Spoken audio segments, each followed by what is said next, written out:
로마서 8장 28절은 많은 성도들이 좋아하는 성경 구절 중에 하나입니다. 여러분이 성경에서 가장 좋아하는 구절이 무엇이냐 그러면 여러분은 어떤 구절을 될 것 같습니까? 많은 사람은 바로 오늘 지금 봉독해드린 하나님을 사랑하는 자 곧 그 뜻대로 부르심을 입은 자들에게는 모든 것이 합력하여 선을 이룬다는 이 말씀을 좋아하고 사랑하기도 합니다. 이 구절을 좋아하는 이유는 지금 힘들고 어려워도 결과적으로는 다 잘 될 거라고 하는 소망 때문에 그렇습니다. 여러분 그렇지 않습니까? 결국은 다 잘 될 것이다 라고 하는 말씀이죠. 그런데 우리가 잘 아는 성경 구절일수록 깊은 성경의 의미를 놓치기가 쉽습니다. 내가 좋아한다고 해서 내가 좋아하는 이유가 성경의 이유가 아닐 수도 있다는 것을 생각해 보셨습니까? 오늘 이 말씀을 통하여 몇 가지 저는 여러분들과 말씀을 나누기를 원하는데요. 성경이 이야기하는 선이 무엇인가 라고 하는 것이 첫 번째고요. 두 번째는 합하여 선을 이룬다고 하는 의미가 무엇인지를 살펴보고, 세 번째는 이 축복을 누구에게 주신 것인가 보기를 원합니다. 그리고 네 번째 마지막으로는 우리는 정말 이 말씀을 알고 있는가, 이 질문을 본문을 통해서 살펴보기를 원합니다. 자, 로마서 8장 28절 제가 다시 한 번 더 봉독해 드리겠습니다.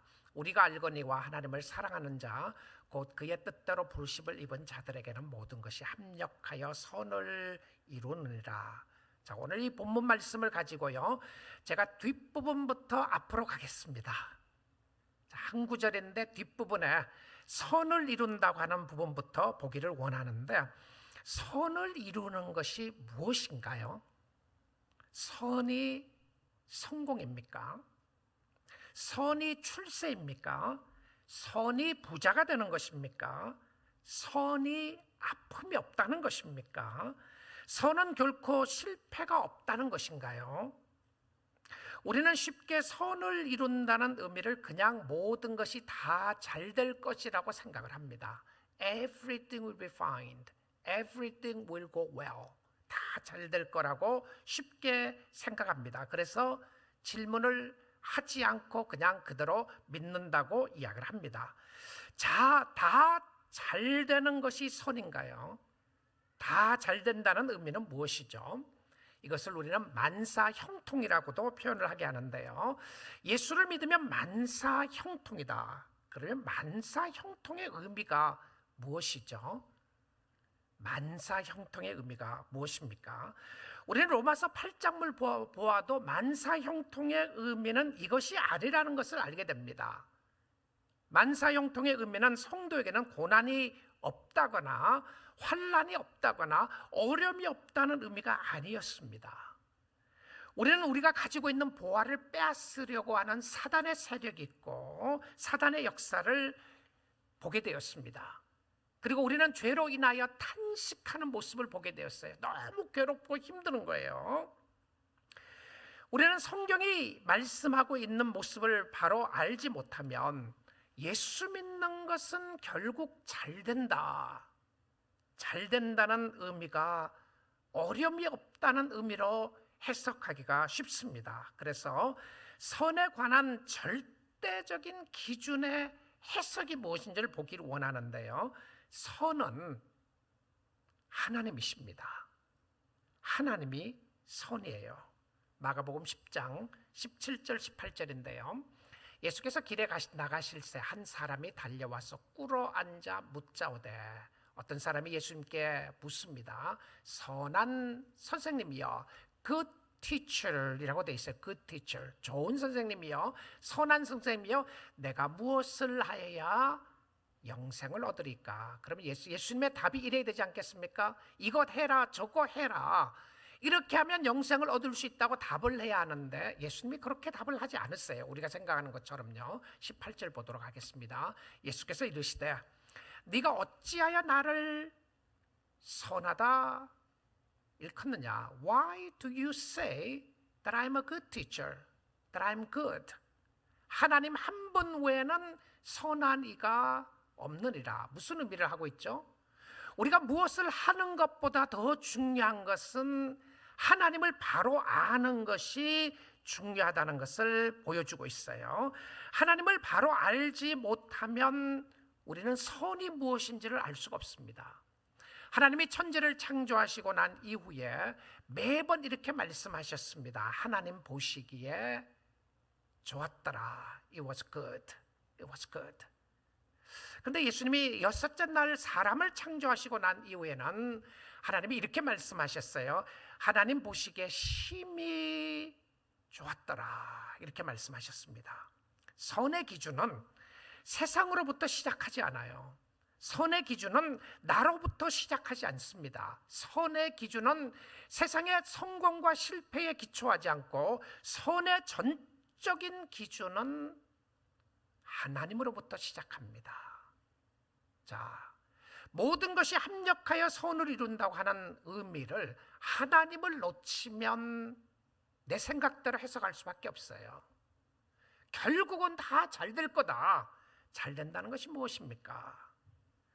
자, 원래 우리 교회 표가 여호와의 선하심을 맛보아 알지어다 라는 말씀인데요, 시편 34편 8절 말씀입니다. 너희는 여호와의 좋으심을, 이 선하다라고 하는 표현이 좋다는 의미예요. 여호와의 좋으심을 맛보아 알지어다. Taste and see that the Lord is good. 이렇게 되어 있습니다. 하나님이 얼마나 좋으신지를 맛보아 알지어다. 그에게 피하는 자는 복이 있도다. 자, 합력하여 선을 이루게 되는 구체적인 의미는 무엇이었냐면 여호와의 선하심을 맛보아 아는 거예요.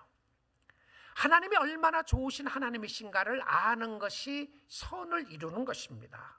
그런데 오늘 이 본문 말씀에 28절만 보고 있었지만 29절에 이 말씀에 연결되는 부분을 알게 되는데요, 하나님이 좋으시고 선하신다는 것을 알게 되면 실질적으로 우리의 삶 속에 나타나는 의미가 무엇을 말하고 있나요?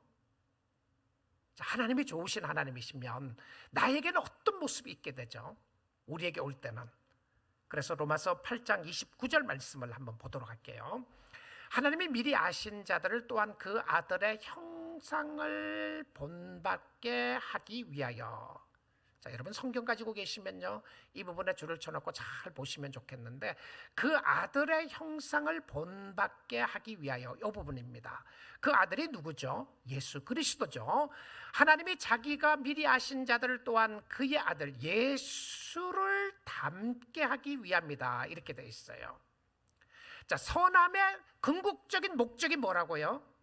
여호와의 선함의 궁극적인 목적은 누구를 닮는 거라고 되어 있습니까? 예수 닮는 겁니다. 선함의 궁극적인 목적이 내가 하는 일들이 다 잘 될 것이다. 오늘은 비즈니스가 어려운데 결국은 비즈니스가 성공할 것이다 라고 하는 것이 선이 아니라 하나님을 닮아가는, 내가 오늘 비즈니스를 통해서 잘 되든 못 되든 어려움이 있든 없든 간에 내가 하나님을 닮아가는, 하나님의 아들 예수 그리스도를 닮아가는 것이 선에 대한 목적이었습니다. To be like Jesus Christ.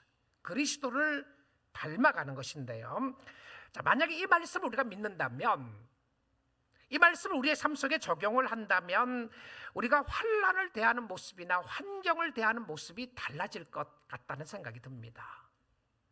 자, 여러분이 지금 힘들고 어려운데 결과적으로 하나님이 이루시고자 하시는 선은 여러분의 환경과 상황을 통해서 그의 아들 예수 그리스도의 형상이 드러나기를 원하는 거예요.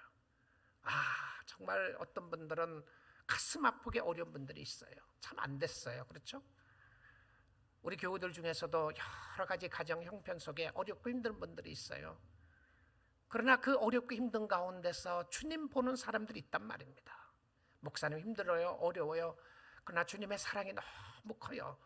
이게 선을 이루는 모습의 부분이었던 것을 설명을 하고 있어요. 그래서 선의 절대 기준은 하나님이시고, 그 선의 기준이 우리의 삶 속에 나타났을 때는 그리스도의 형상을 닮아간다라고 하는 부분이었는데요.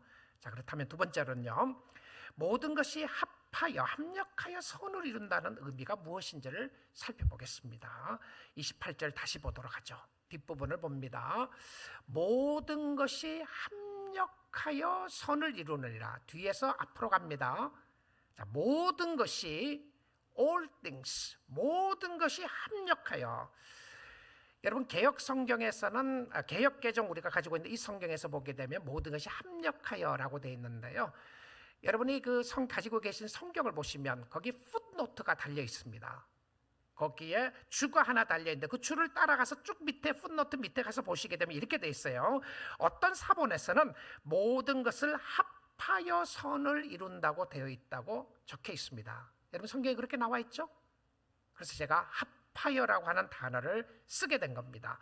근데 영어 성경을 보니까 전부 다 all things work together, all things work together 이렇게 돼 있어요.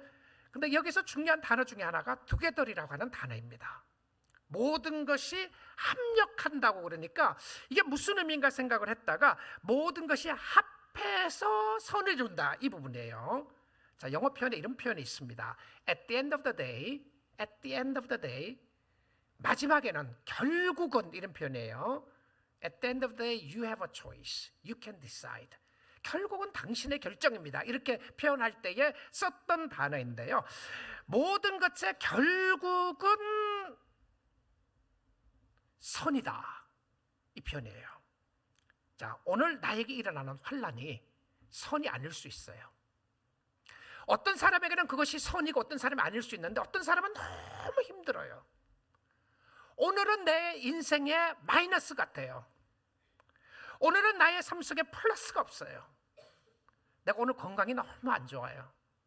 오늘 가정에 문제가 터졌어요. 내가 오늘 성경도 못 읽었어요. 마이너스예요. 그리고 하나님 앞에 나가서 주님을 섬기기가 쉽지가 않아요. 여러분 어떨 때 그런 표현 쓰잖아요. 아, 요즘 기도하기 힘들어요. 기도가 안 나와요. 요즘 하나님의 사랑이 느껴지지가 않아요. 힘들어요. 여러분 우리가 살아가면서 그럴 때가 있어요. 자, 그런데 결국은 어떻게 되느냐 하면 합해 보니까 다 더해 보니까 남는 장사라는 것입니다. 예수 믿는 사람은 결국은 남는 장사하는 겁니다. 다 남아요. 자, 장사하시는 분들, 비즈니스 하시는 분들 무슨 의미인지 아시죠? 오늘 매상은 줄었어요. 어저께는 많았습니다. 일주일 매상은 다 떨어졌는데 결국 한 달 이후에 계산을 해봤더니 남았어요. 이게 all things work together입니다. 합해서. 자, 성도는 어떤 모습이 있다고요? 모든 것이 합해서 선을 이루는데, 자, 그래서 여러분의 삶 속에 오늘 선이 될 것 같지 않는 부분이 있을 때에 어떻게 주님을 의지하느냐가 중요해요. 교회 생활하시다가 신앙생활 하시다가 어려울 때 있잖아요.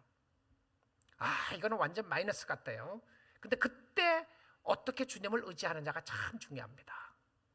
가정에 갑자기 몰아닥치는 어려움이 있죠. 생각지도 않았던 문제가 터질 때가 있습니다. 집에 있는 하수도가 갑자기 터지는 것처럼 생각하지 못했던 일들이 갑자기 일어날 때가 있어요. 자, 결과적으로는 선을 이루는 하나님의 역사심을 보게 된다는 것인데요. 이 부분을 생각하면 요셉의 삶을 보지 않을 수가 없습니다. 성경에 나오는 요셉의 삶을 보게 되면 그런 오랫동안 그의 가는 길을 이해할 수가 없었어요. 그는 아버지의 특별 사랑을 받았습니다. 아버지의 특별 사랑을 받았을 때 얼마나 좋았겠어요. 다른 형들보다도 아버지가 자기를 더 사랑했어요. 야곱이 요셉을 정말 사랑했습니다. 그런데 아버지의 사랑을 받았던 요셉은 형제들에게 미움을 받게 됩니다. 아버지의 사랑을 받았을 때는 플러스였는데 형제들의 미움을 받을 때는 마이너스라고 생각을 해보십시오. 요셉은 최고의 아름답고 화려한 채색 옷을 입었습니다. 그 옷을 입을 때 얼마나 좋았겠어요. 다른 형제들은 못 입는데 자기는 입고 있었습니다. 그런데 그 옷이 벗겨지게 되었고, 그리고는 그 옷에 동물의 피를 묻히게 되었습니다. 그의 삶 속에는 힘들고 어려운 상황 속에서 그가 사랑한다고 고백하고 있었던 형들에 의해서 웅덩이에 빠지게 됩니다. 아니, 던짐을 받게 되는 것이죠. 그리고는 형들이 돈을 챙기고 그 동생을 팔아버립니다. 근데 그것도 어느 곳으로 가느냐 하면 이방 나라 애굽의 노예로 팔려가게 되었습니다. 애굽에서 그는 열심히 일했습니다. 그런데 보디발의 아내가 그를 유혹을 합니다. 결혼한 여자였는데 요셉의 아름다운 용모와 그의 아름다운 모습을 보고 유혹을 했습니다. 그런데 유혹을 물리쳤던 대가가 무엇이었나요? 감옥이었습니다. 여러분, 요셉의 삶 속에 우리는 요셉이 어떻게 됐다는 것을 알고 있습니다. 그런데 요셉은 몰랐어요. 한 가지 그가 붙잡고 있었던 것은 무엇이었냐면 하나님이라고 하는 존재를 붙잡고 있었어요. 요셉이 어디로 가든지 형통하였던 것은 그의 하나님 여호와가 그와 함께 하셨더라라고 창세기 39장에 나옵니다. 근데 그 창세기 39장의 그 모습 속에 보게 되면 요셉은 감옥에 들어갔어요. 여러분, 감옥에 들어가서 어땠을 것 같습니까? 감옥에서 찬양하고 감옥에서 기도하고 감옥에서 하나님을 찾았을 거라고 생각하십니까? 저는 그렇게 해서 보지 않습니다. 어쩌면 요셉은 감옥 속에서 발버둥 쳤을 것입니다. 하나님, I can't understand. I can't understand. What are you trying to do? 당신 이룰 수 있습니까? 내 인생에 당신을 이렇게 내가 뭘 잘못했다고 당신이 나를 이렇게 억울하게 잡혀오게 합니까? 여러분, 성경은요, 우리가 요셉의 삶 속의 형통을 생각을 하면 자꾸 애굽 나라의 국무총리 된 것을 이야기를 해요. 그런데 애굽 나라의 국무총리가 된 것은 성경에 요셉 한 사람밖에 없습니다. 아시나요? 자, 그래서 우리가 합력하여 선을 이룬다고 하는 의미가 지금은 가난하지만 결국은 부자가 될 것이다. 지금은 병이 들었지만 결국은 다 낫게 될 것이다. 지금은 잘못되지만 결국은 다 잘 될 것이라고 하는 그 잘됨이 우리는 여전히 너무나도 세상적인 기준을 갖고 판단하고 있더라는 것입니다. 저는 그것이 틀렸다는 의미가 아니고요, 그럴 수 있습니다. 하나님이 그런 축복을 주실 수도 있어요. 그런데 우리의 생각이 그것만 생각하고 있는 경우들이 꽤 많더라는 것입니다. 여러분은 어떻습니까? 합력하여 선을 이루는 부분이 결국은 다 잘 될 거야 라고 하는 것으로 위로를 받으시고 계십니까? 위로를 계속 받으셔도 좋습니다. 그런데 성경의 의미를 우리가 살펴보아야 합니다. 시편 105편 16절 한번 볼게요. 그가 또 그 땅에 기근을 들게 하사, 그가 누구냐면 하나님이에요. 하나님이 그 땅이 어떤 땅입니까? 가나안 땅입니다. 하나님의 약속의 가나안 땅에 흉년이 들었습니다. 기근이 들게 하사 그들이 의지하고 있는 하나님을, 그렇게 안 돼 있죠. 그들이 의지하고 있는 양식을 다 끊으셨도다. 여러분, 가끔 하나님은요, 여러분이 꼭 붙잡고 있는 그거 놓게 하실 때가 있어요. 환난이 우리에게 유익이라고 하는 의미는, 우리는 그리스도인들은 환난을 즐기는 사람이 아닙니다. 환난 가운데서도 기뻐한다고 돼 있지 누가 환난을 즐기는 거라고 말할 수 있겠습니까? 아프면 아파요. 여러분, 예수 믿는 사람은요, 아무리 찔러도 안 아픈 사람이 아닙니다. 예수 믿는 사람도 믿지 않는 사람과 똑같이 세상에 아픔이 있고요, 자녀들 통하여서 오는 아픔이 크고, 여러분을 욕하는 아픔이 너무 가슴이 아프고, 세상에 잘 안 되는 일들을 보는 것이 마음이 너무 아파요. 다 아픕니다. 그런데 우리가 의지하고 있는 것이 무엇이었는가?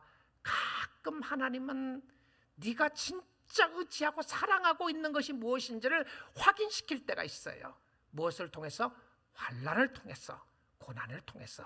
우리 사랑하는 성도 여러분, 요즘 뭐가 제일 힘드시나요? 무엇 때문에 그렇게 밤잠을 설치십니까? 무엇이 여러분의 마음을 그렇게 억울하게 하시나요? 무엇 때문에 여러분 분노하십니까? 무엇이 하나님 앞에 불공평하다고 계속 발버둥치고 부르짖고 있나요? 근데 하나님이 그들이 의지하고 있는 양식을 끊으십니다. 17절이에요. 그가 한 사람을 앞서 보내셨으며, 그가 하나님입니다. 하나님이 한 사람, 요셉입니다. 요셉이 종으로 팔렸도다. 자, 여기가 이 요셉에 대한 이야기가 전반적으로 나오는 것이 창세기입니다. 창세기 50장의 요셉의 죽음으로 끝나게 되는데요. 근데 이 요셉에 대한 이야기를 잘 설명했던 구절 중에 하나가 시편 105편이에요. 이스라엘 백성들에게 있어서 요셉의 삶을 이야기를 하면서 요셉이 어떤 삶을 살았는지를 보여주고 있습니다. 종으로 팔렸는데 18절 보겠습니다. 그의 발은 착고를 차고 그의 몸은 쇠사슬에 매였으니. 여러분 어땠을 것 같습니까? 요셉이요. 저는 요셉이 어쩌면 발버둥 칠 수밖에 없었던 형편 가운데 있었다고 생각합니다. 하나님이 감옥이라고 하는 것은 묶인 곳이잖아요. 감옥에 넣은 것만도 만족하지 않았어요. 그의 발은 차고에 차고 발을 꽁꽁 묶고 그의 몸을 쇠사슬로 꼭 묶었다고 되어 있습니다. 이거 완전히 중범죄자에게 하는 가하는 폭행이었어요. 자, 이 상황쯤 되면 요셉이 어떻게 살았을 것이라고 하는 것이 조금은 상상해 볼 수 있습니다. 어쩌면 그의 삶 가운데 감사가 없었을 수도 있고 그의 삶 가운데 힘들고 어려운 부분이 있었을 수가 있을 텐데 성경은 거기에 대해서 사일런트해요. 말하지 않고 있습니다. 힘들었을 것이라고 하는 표현은 쓰고 있지만 그러나 그 상황 속에 그가 불평하고 억울하고 원망했다는 표현은 없어요. 자, 그런데 중요한 그 다음 부분을 19절에서 우리는 확인해 보아야 합니다. 곧 여호와의 말씀이 응할 때까지라. 그의 말씀이 그를 단련하였도다. 자, 하나님이 요셉을 감옥에 넣는 것만 가지고도 만족하지 않았어요. 감옥에 집어넣고 몸을 꽁꽁 묶었습니다. 발을 묶고 몸을 묶었어요. 그리고는 요셉을 코너에 몰아넣었습니다. 그리고 그것을 하나님이 하셨다고 되어 있어요. 하나님이 그렇게 하신 이유는 무엇이었냐면 하나님의 타이밍이 있었다고 이야기합니다. 자, 우리는 이렇게 생각합니다. 그 하나님의 타이밍은 요셉이 애굽 나라의 국무총리 되는 것이 하나님의 타이밍이었다고 이야기할 겁니다. 전혀 틀린 부분은 아닙니다. 그러나 다 맞다고도 말할 수가 없습니다. 왜냐하면 성경이 이야기하는 합력하여 선을 이루는 부분의 삶 속에서 요셉에 대해서 뭐라고 이야기하는지를 중요하기 때문에 그렇습니다. 어쩌면 감사를 하지 않았을 수는 몰라도 그는 인내하고 참았습니다. 그리고 그 하나님을 버리지 않았어요. 여러분은 어떻습니까? 여러분 발버둥 치고 있는 가운데 버리지 말아야 될 것은 신앙이고요, 하나님이십니다. 아무리 다른 사람이 이해할 수 없는 힘들고 어려움이 있다고 할지라도 그것 때문에 애통하고 그것 때문에 가슴 아파하는 부분이 있다고 할지라도 우리 사랑하는 성도 여러분, 하나님은 여러분 버리지 않아요. 하나님은 여러분을 버리지 않았습니다. 하나님은 여러분을 그대로 함께 하시고 축복하시는데 여호와의 말씀이 응할 때까지 그 말씀이 그를 단련하였도다. 빈정거리고 투덜대고 열내고 불평하고 원망하는 시간이 아니었습니다. 하나님의 시간을 기다리게 하셨는데요. 그리고는 한참 후에 그가 감옥에서 나오게 되고 애굽 나라의 국무총리가 됩니다. 그리고는 그의 형들을 만나게 되죠. 성경은 굉장히 의도적이었다고 생각을 합니다. 요셉의 삶의 형통을 감옥에 있을 때의 형통이라는 단어를 썼지 요셉이 국무총리가 되었을 때 형통이라는 단어를 한 번도 쓰지 않았어요. 합력하여 선을 이루는 이 부분을 요셉이 영광스러운 세상의 위치에 있을 때 하나님이 모든 것을 결국은 다 아름답게 해주셨다, 이렇게 말하지 않았어요. 그런데 이 합력하여 선을 이루는 부분을 언제 쓰셨느냐 하면 요셉의 형들을 만날 때 하나님이 이 단어를 사용하십니다. 창세기 50장 20절을 보도록 할게요. 당신들은 나를 해하려 하였으나 여러분, 잘못된 것은 결코 정당화할 수가 없습니다. 결과가 좋았다고 해서 과정도 다 좋았다고 말하면 안 돼요. 여러분이 실수하고 실패하고 죄를 지었음에도 불구하고 하나님은 선한 일을 만들 수가 있는데, 여러분, 그렇다고 해서 죄를 지은 것까지 정당화시키면 안 돼요. 무슨 말씀인지 아시겠죠? 자, 당신들은 나를 해하려 했으나 하나님은 그것을 선으로 바꾸셨습니다. 오늘과 같이 많은 백성의 생명을 구원하게 하시려 하셨나니. 자, 여러분, 이 말씀을 보시면 선으로 바꾼 것이 누구였습니까? 하나님의 사역이었어요. 감옥이 있었기에 그의 삶에 은혜가 있었습니다. 감옥의 삶은 선한 것이 아니었어요. 요셉의 형들의 행동도 결코 정당화할 수 없는데, 그런데 하나님이 결국 선하게 바꾸셨습니다. 하나님이 바꾸신 것이죠. 여러분, 요셉이 열심히 스스로 노력해서 선하게 되도록 바꾼 것이 아니었습니다. 자, 그래서 우리가 이 선에 대한 축복을 누구에게 주시는지를 확인해야 합니다. 내가 뭘 잘못해도, 내가 20년, 30년, 40년 전에 예수를 믿었기 때문에 오늘 내가 어떻게 살아도 상관없이 결과적으로 하나님이 나를 잘되게 하실 것이라고 믿고 있으시나요? 세상의 모든 사람은 결국은 다 잘 될 거라고 생각하십니까? 결국은 다 잘 될 것이다, 그렇게 믿으시나요? 오늘 말씀 한번 보도록 하죠. 누구에게 주신 축복인지요. 8장 28절 다시 봅니다. 하나님을 사랑하는 자, 곧 그의 뜻대로 부르심을 입은 자들에게는 모든 것이 합력하여 선을 이루리라. 여기 조건이 있습니다. 누구에게 주시는 말씀인가요? 하나님을 사랑하는 자입니다. 하나님을 사랑하는 자가 누구죠? 그의 뜻대로 부르심을 입은 자입니다. 하나님의 뜻대로 부르심을 입은 자가 누구입니까? 하나님을 사랑하는 자입니다. 이게 짝이에요. 하나님의 부르심을 확인하는 사람은 하나님을 사랑하는데, 여러분의 삶 속에서 결과적으로 합력하여 합하여 선을 이루기를 원하십니까? 믿죠? 저도 믿어요. 그러기 위해서 여러분이 하셔야 될 일이 있습니다. 딱 하나만 하시면 돼요. 여러분 뭘 하시면 됩니까? 하나님을 사랑하면 됩니다. 하나님을 사랑하면 돼요. 여러분이 뭔가를, 환경을 바꾸고 여러분 스스로 뭔가를 바꾸려고 하기 전에, 여러분이 사람을 바꾸려고 하기 전에 여러분이 하셔야 될 일 한 가지는 뭐냐면 이 하나님을 사랑하는 거예요. 기쁠 때나 슬플 때나 절망될 때나 좌절될 때나 아플 때나, 오늘은 아파요, 오늘은 힘듭니다, 오늘은 더 이상 가고 싶지 않아요, 오늘은 기도하고 싶지 않아요, 오늘은 하나님의 뜻대로 살고 싶지 않아요. 그럴 때 하나님 사랑하는 겁니다. 그 기간이 일주일 지나고 한 달이 갔습니다.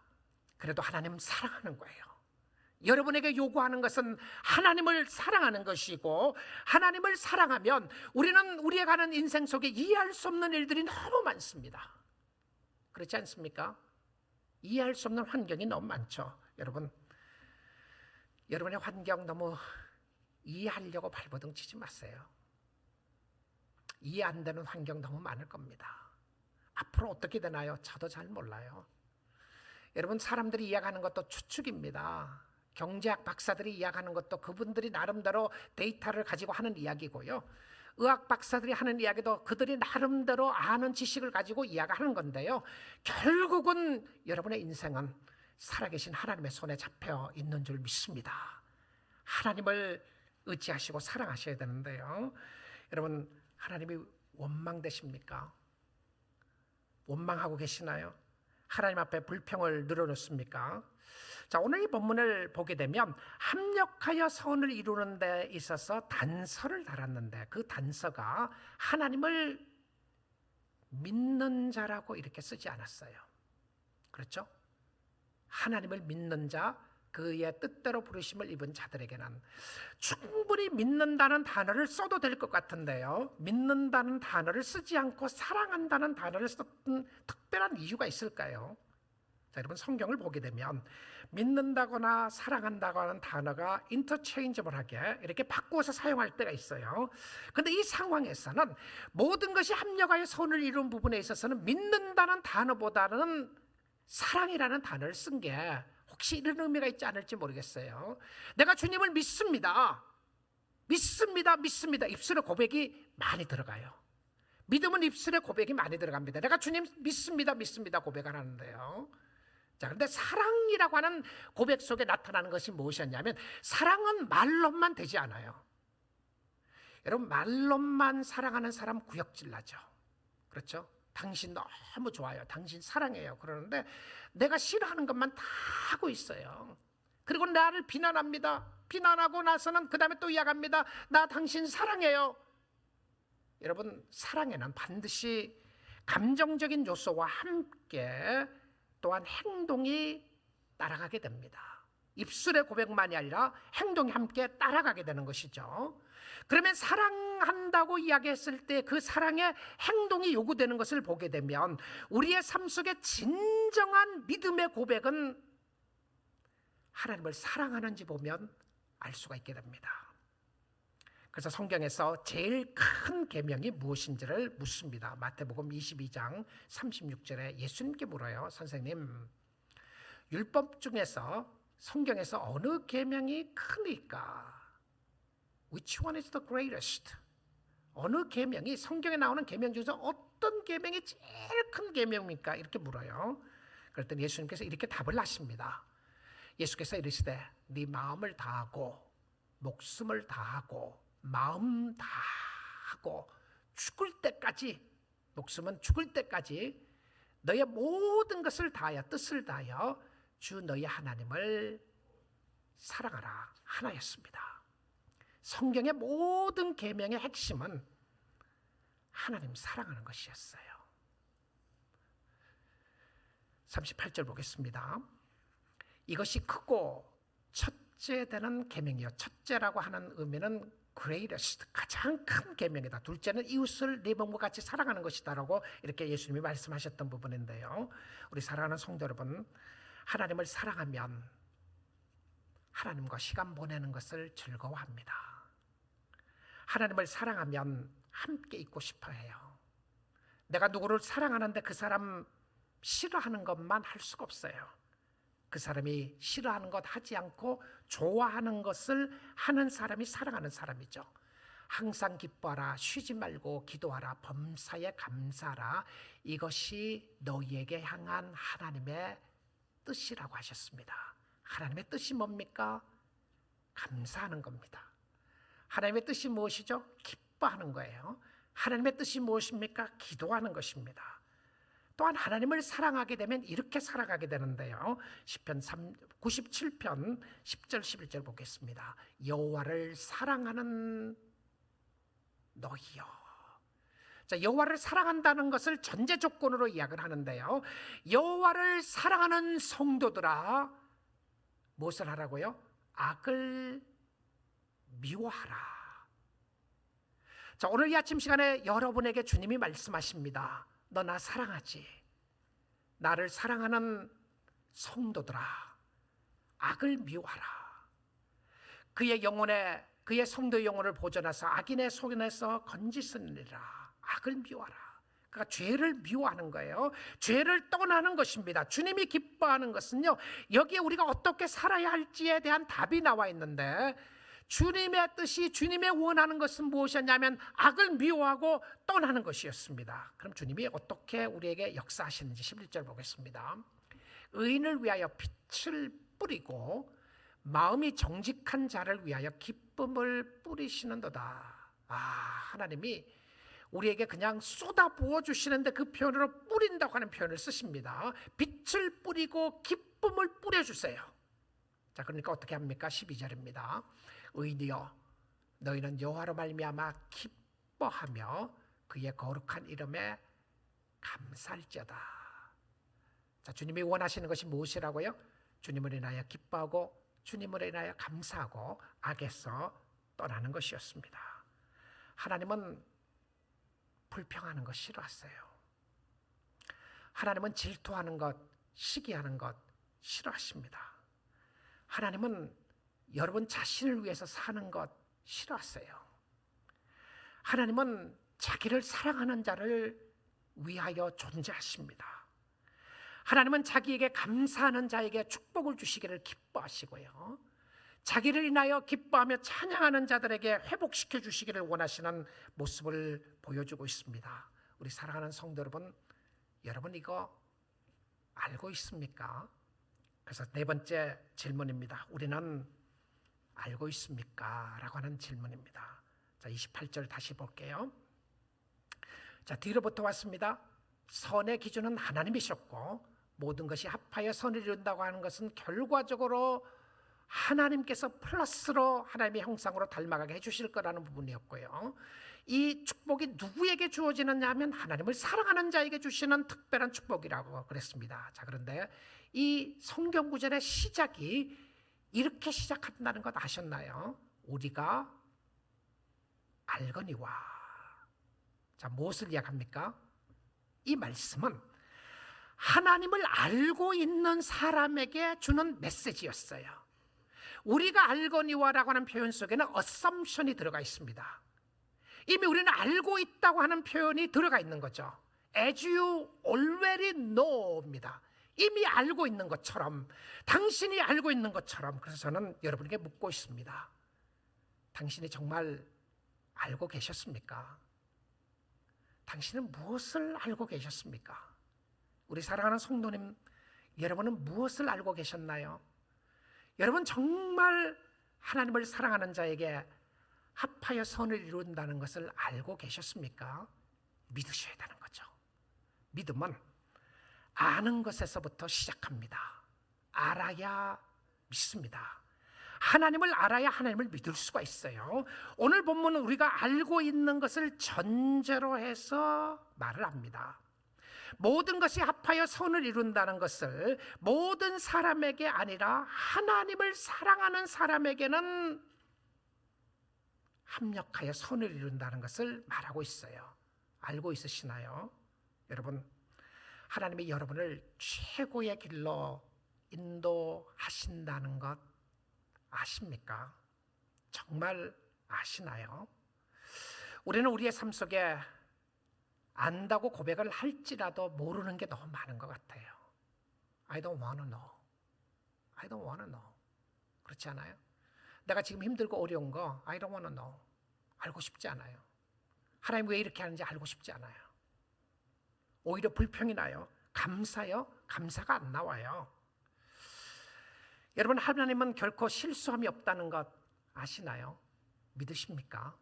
하나님은 결코 우연이 없다는 것 아십니까? 믿으시나요?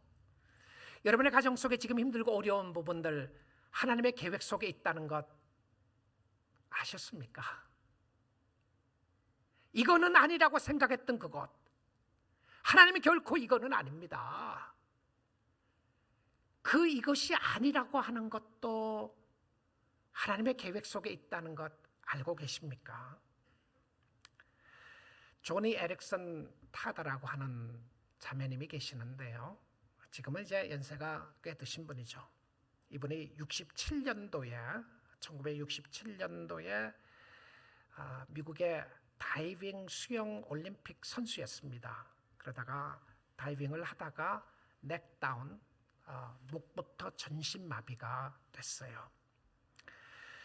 이 전신마비가 되고 난 이후에 저는 이분을 한 10여 년 전에 미국 총회에 갔다가 이분을 직접 간증하는 이야기를 듣게 됐는데요, 휠체어를 타고 이렇게 쭉 올라왔는데 갑자기 그냥 불빛이 비치면서 이분의 얼굴이 너무 환하게 빛났던 모습이 기억나요. 그리고는 말을 하기 시작합니다. 내가 실질적으로 내가 혼자 옷을 입는다고 생각을 하면 옷 입고 벗고 하는 것이 하루의 반나절은 그 일을 위해서 해야 된다. 그러니까 실제 움직일 수 있는 게 별로 없는 거죠. 그분이 책에서 이런 이야기를 합니다. 하나님께는 어떤 일도 놀랄 일이 없다. There's no surprise in God's plan. There's no accident in His plan. 하나님의 일에는 우연도 없고 실수도 없다.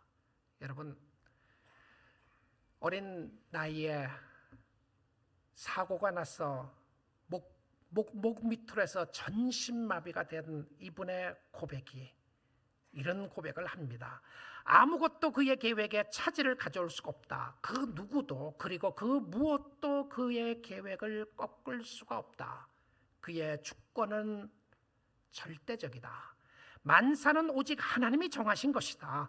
하나님은 우리가 고통받는 것을 기뻐하지 않으시지만 고통이 우리를 향한 하나님의 뜻일 때에는 고통을 제거해 주시는 문제를 떠나서 모든 것이 우리의 선과 자기의 영광이 되도록 역사하기를 기뻐하신다.